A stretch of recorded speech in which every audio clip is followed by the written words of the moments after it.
હું એજી ગજ્જર, જિલ્લા પુરવઠા અધિકારી સુરેન્દ્રનગર, સર્વે સુરેન્દ્રનગરના રહેવાસીઓના ધ્યાને મૂકવા માંગુ છું કે હાલની પરિસ્થિતિઓને ધ્યાનમાં લઈને આપણા જિલ્લાની અંદર આવશ્યક ચીજ વસ્તુઓનો જથ્થો અને તેનું નિયમન સતત જળવાઈ રહે તે માટે થઈને માનનીય કલેક્ટર સાહેબ સુરેન્દ્રનગરના સતત માર્ગદર્શન અને સૂચનાથી જિલ્લાની અંદર દરેક જગ્યાએ પેટ્રોલ અને ડીઝલનો પૂરતો જથ્થો અવેલેબલ છે અને ક્યાંય પણ કોઈ પણ પ્રકારનો શોર્ટ સપ્લાય કે શોર્ટેજ છે એ હાલ ધ્યાન પર નથી. માટે દરેક રહેવાસીઓને વિનંતી છે કે પેટ્રોલ અને ડીઝલ બાબતે કોઈ પણ પ્રકારની ખોટી અને ભ્રામક માહિતી કે કોઈ ખોટી અફવાઓ પ્રત્યે દોરાઈ અને આપ એનો ગેરકાયદેસર સંગ્રહ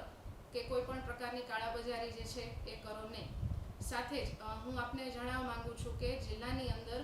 ખાસ કરીને અત્યારે સરકારશ્રીની સૂચના અને માનનીય કલેક્ટર સાહેબની સૂચનાથી જે એલપીજીના ડોમેસ્ટિક હાઉસહોલ્ડ સપ્લાય છે એને હાલ પ્રાધાન્ય આપવામાં આવે છે અને સાથે સાથે district nodal officer gas agency અને સાથે સાથે જિલ્લાની તમામ ગેસ એજન્સીઓને પણ સૂચના આપવામાં આવી છે કે આપ સતત જે પોતાનો નિયમિત સ્ટોક છે એ જાળવી રાખો અને લોકોને કોઈ પણ પ્રકારની હાલાકી ન પડે એ પ્રમાણે એનું વિતરણ જે છે એ જિલ્લાની અંદર સતત જળવાયેલું રહે. હાલ આપણે જિલ્લાની અંદર સરકારશ્રીની સૂચના પ્રમાણે ડોમેસ્ટિક હાઉસહોલ્ડ સિલિન્ડર્સ છે એના સપ્લાયને પ્રાધાન્ય આપીએ છીએ. એ રીતે હું લોકોને પણ જણાવવા માંગુ છું કે એલપીજી સિલિન્ડર્સ બાબતે એવું ધ્યાને આવેલું છે જિલ્લામાં અલગ અલગ સ્થળેથી કે લોકો દ્વારા ગભરાઈને અથવા તો કોઈ પણ પ્રકારની ખોટી ભ્રામક માહિતીઓમાં આવીને કોઈ ખોટી અફવાઓ પ્રત્યે દોરાઈને લોકો તરફથી પેનિક બુકિંગ ધ્યાને આવેલું છે. એટલે કે ઉતાવળમાં આવી અને લોકો ગેરસમજમાં આવી અને પેનિક બુકિંગ કરી રહ્યા છે. તો આપ સર્વેને મારી વિનંતી છે રિફિલ માટે એટલે કે બીજા સિલિન્ડર માટે એલિજિબલ થાવ છો 25 દિવસ પછી ત્યારે જ આપ બીજા સિલિન્ડર માટે જે છે એ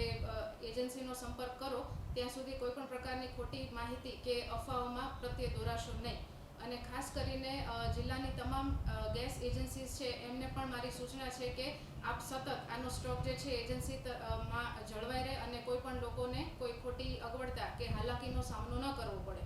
આ સાથે જ માનનીય કલેક્ટર સાહેબના સૂચનાથી અને એમના માર્ગદર્શન હેઠળ જિલ્લાના તમામ તાલુકાઓમાં મામલતદારશ્રી, નાયબ મામલતદારશ્રી તથા જિલ્લા પુરવઠા અધિકારીની ટીમ દ્વારા સતત ગેસ એજન્સીઝ અને અલગ અલગ સ્થળોએ જે છે એ ચેકિંગ હાથ ધરવામાં આવી રહ્યું છે જેથી કરીને કોઈ પણ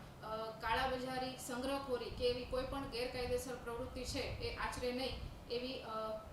અત્રેથી